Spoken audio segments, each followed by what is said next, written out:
Bien, regresamos, pues estamos conversando con la economista Roxana Barrantes, directora del Instituto de Estudios Peruanos, que cumple 50 años en el 2014. Roxana, felicitaciones y gracias por estar con nosotros. Muchas gracias, un gusto. Bien, cuéntanos, ¿cuál sería tu balance del año 2014 desde el punto de vista económico?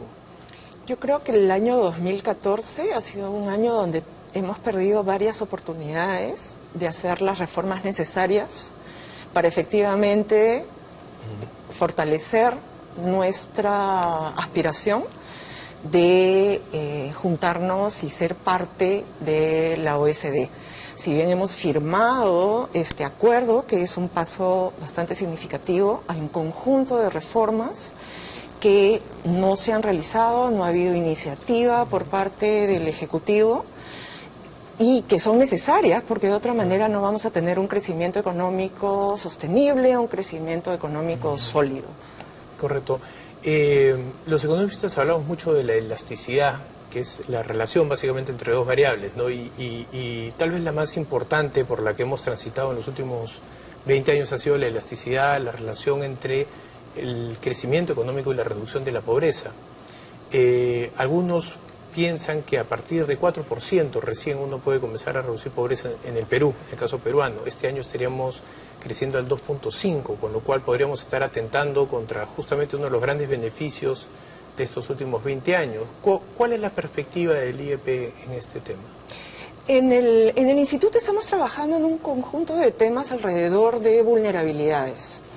Si bien efectivamente lo que tú acabas de mencionar es un hecho estilizado, como decimos los economistas, de que el mejor reductor de pobreza es un crecimiento económico sólido, significativo, por un periodo largo de tiempo, que por supuesto excede 10 años, necesitamos 15, 20 años de crecimiento económico, 4, 5, 6, 7, 8%, que lo podemos hacer, ¿no?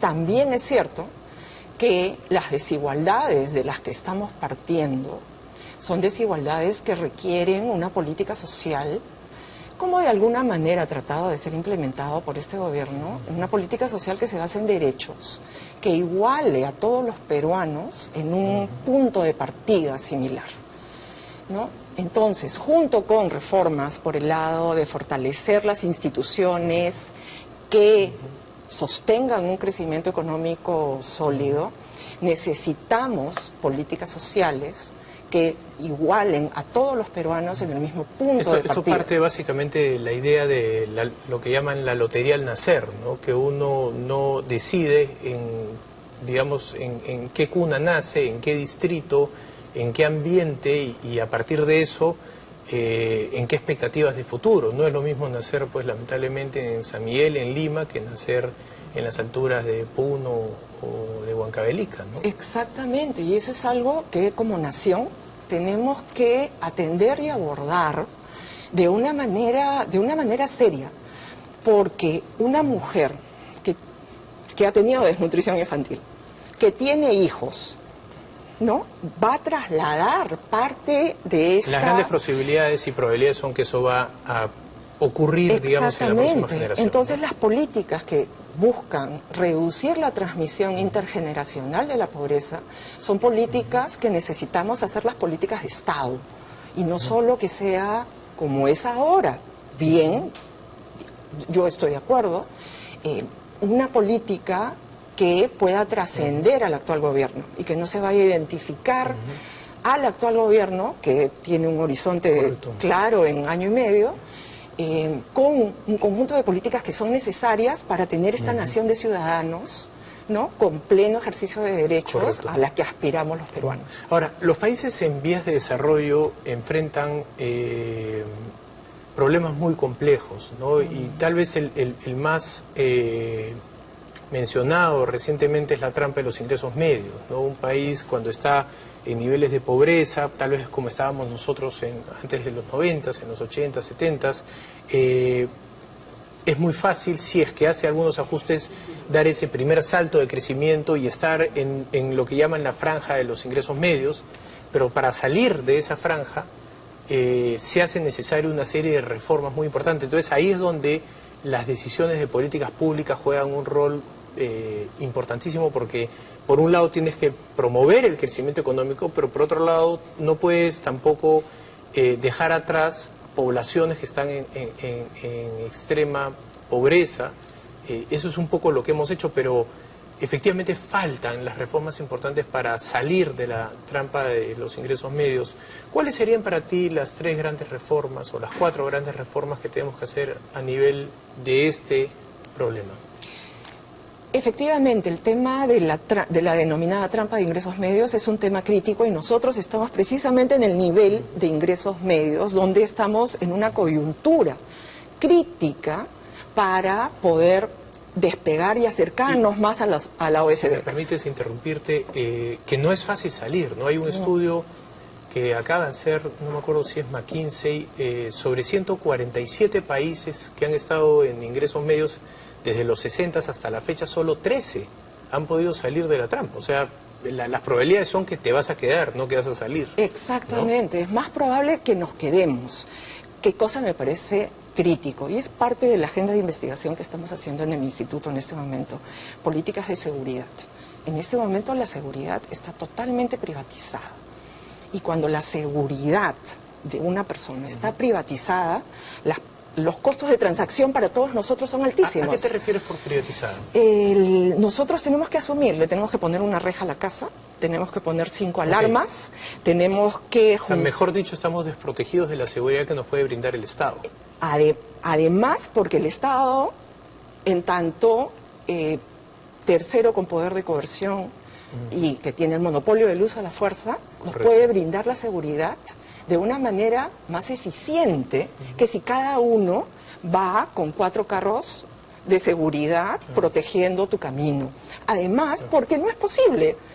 O sea, imagínate si cada uno de nosotros tuviera que andar con un arma o tuviera que hacer un conjunto de acciones, recursos dedicados a proteger un bien. Hasta quienes están en contra del Estado asumen que hay 2 funciones básicas, que son la seguridad y la administración de justicia. Y en ambos casos el Perú hace un trabajo patético, ¿no? Tengo que estar totalmente de acuerdo contigo. ¿Y no sería tal vez mejor entonces en redefinir el rol del Estado, por ahí decir, yo sé que esto suena libertario y sé que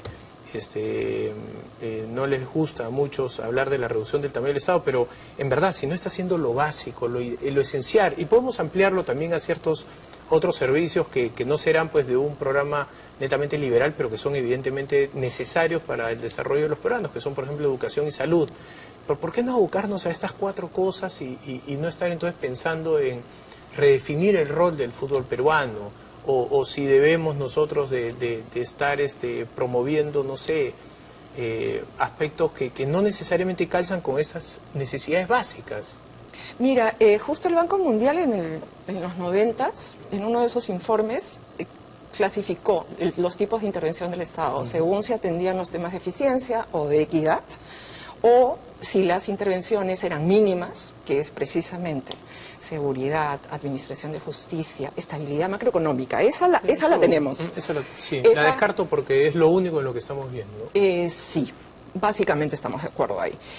El segundo tipo de intervenciones iban a lo que es reducción de las denominadas fallas del mercado, ¿no? Regulación para atender externalidades, internalizar costos que eso también ambientales. Ya lo estamos haciendo, ¿no? Yo no estoy segura. Hay 4 reguladoras que están haciendo bien su papel. No estoy segura, y hay un montón de fortalecimiento que hacer y lo vemos en servicio telefónico. Trata de llamar en este momento y no tienes señal, ¿no? Tenemos todavía un conjunto de tareas que realizar por el lado de las intervenciones moderadas. Y están todo el tema de las intervenciones dinámicas, que son las promociones de sector, etcétera. Entonces, claro, si tú dices, si no puedes hacer lo mínimo, que es seguridad, no vayas pues a hacer una ley promotora que da subsidios a determinadas actividades. No, lo que pasa es que por ahí uno es fácil de hacer y el otro no. Y por ahí por eso tratamos de hacerlo 2, porque decimos, bueno, ya tenemos la estructura para hacer esa reforma al margen, aunque no sea lo básico, pero por otro lado... Es una paradoja, ¿no? Sin duda, ¿no? No estoy segura cuánto es paradoja o cuánto es que efectivamente en una nación tenemos una diversidad de personas, intereses y necesidades y asuntos que el Estado tiene que atender. Por ejemplo, al nivel de intervenciones sectoriales o dinámicas, yo pondría todo lo que es promoción de pequeña y mediana empresa, que es un tema que es importante.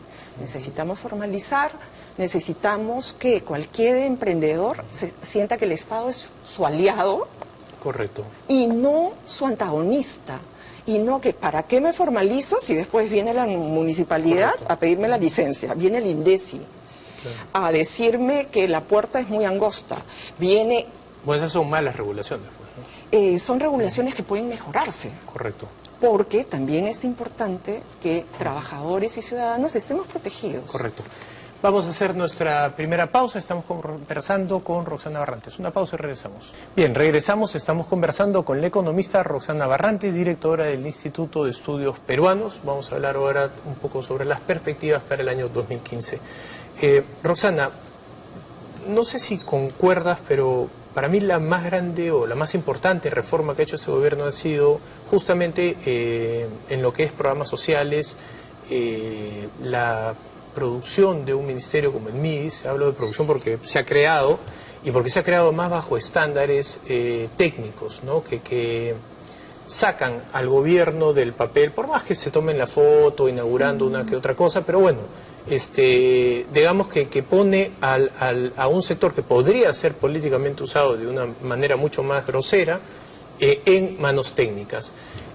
Pero de ahí no he visto grandes reformas. Bueno, el sector educación hay esperanzas, en el sector salud hay unas cosas que se han empezado a hacer, pero no vemos nada en instituciones, y ahí quienes más sufren son los más pobres, porque no tienen el acceso a la protección de su propiedad, a la administración de justicia, a alguien que pueda decir, bueno, quién tiene la razón, quién no la tiene, sin que entonces ellos tengan que llegar a sus propias instituciones, que son la ley del más fuerte.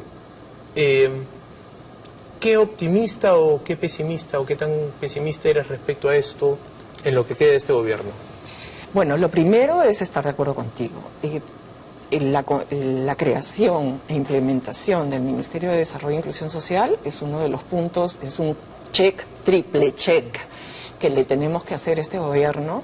Y en la selección de la persona que lideró el proceso, Carolina, y que Carolina haya aceptado y lo haya hecho como lo hizo, dejando una impronta tan importante en un sector, en una tarea nacional que es y que ahora tiene que ser fundamental. protegido, ¿no? Porque Exacto. estas instituciones toman mucho tiempo en fortalecerse y en volverse islas de eficiencia, ¿no? Hay Exacto. que proteger eso ahora, ¿no? Exactamente, y tendríamos que tener algún tipo de acuerdo que trascienda el toma y daca de la política. Lo mismo podríamos hacer con educación, ¿no?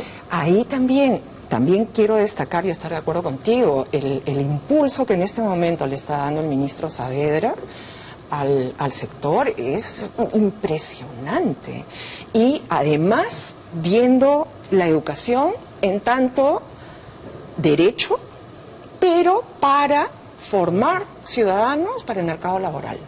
De una manera están trabajando en una ley de superior técnica para institutos, la ley universitaria, que efectivamente podría mejorarse, pero ya tenemos un punto sobre el cual avanzar en mejorar la calidad de la educación superior. Yo leí hace ya unos años, en verdad, pero estaba leyendo un libro de, no recuerdo si es, pero creo que era de Milton Friedman, que decía justamente que el gran daño que le hacíamos a los jóvenes era, y en el caso peruano es peor, porque nacen en un ambiente de desnutrición, con lo cual hay un daño a veces irreversible en la capacidad a futuro, ¿no? A partir de la anemia ferropénica, pero no solo les damos una mala educación, sino además entran a un mercado laboral rígido y por lo tanto las posibilidades de hacer una carrera, de hacerse un futuro por sí mismos son muy limitadas, y ahí el Estado no cumple esos dos papeles, ¿no?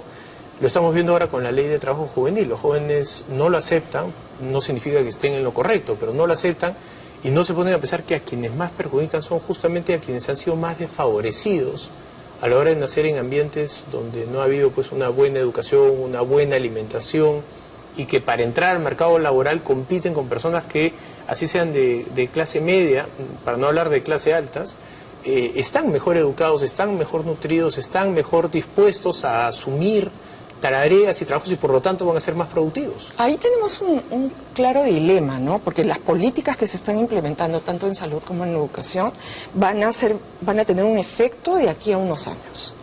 Eso no va a ser rédito político, claro, para la elección del 2016. Claro, los que hoy día tienen 22 años son los niños que nacieron en el año 1992, cuando nuestra anemia era de qué porcentaje, 60, 70% en la sierra. Cuando la pobreza era más de 50%. Claro, 54, 55, si mal no recuerdo. Este dato yo se lo escuché a Elmer Cuba y la verdad es que a mí me dejó estremecida. Es que es verdad, pues, estamos lidiando con eso. Está la generación que está incorporándose en este momento en el mercado laboral es una generación que creció en muchas dificultades, que recién con la adolescencia es que empezaron a ver que había futuro y no la única solución para hacerse una vida no era migrar, ¿no? Entonces es un tema alrededor de la ley, de la necesidad de reducir algún tipo de costo laboral y que funcione de una manera más fluida el mercado laboral. Yo quiero llamar la atención de un tema que me parece que es bien importante que entre en la discusión, porque en ese momento es esta ley, ¿me conviene o no me conviene? Entonces tienes como que mucha polarización.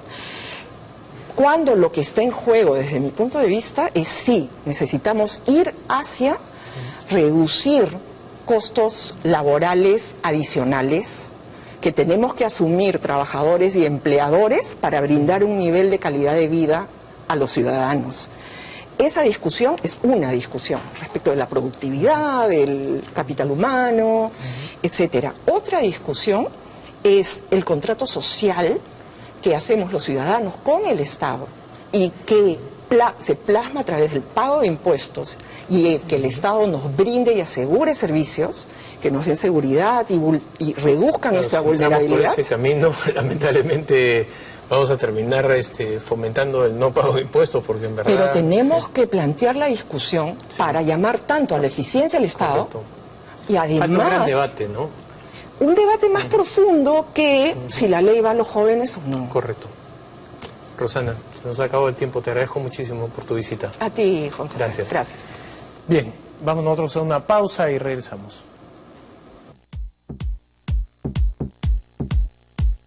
Scotiabank, descubre lo que puedes lograr.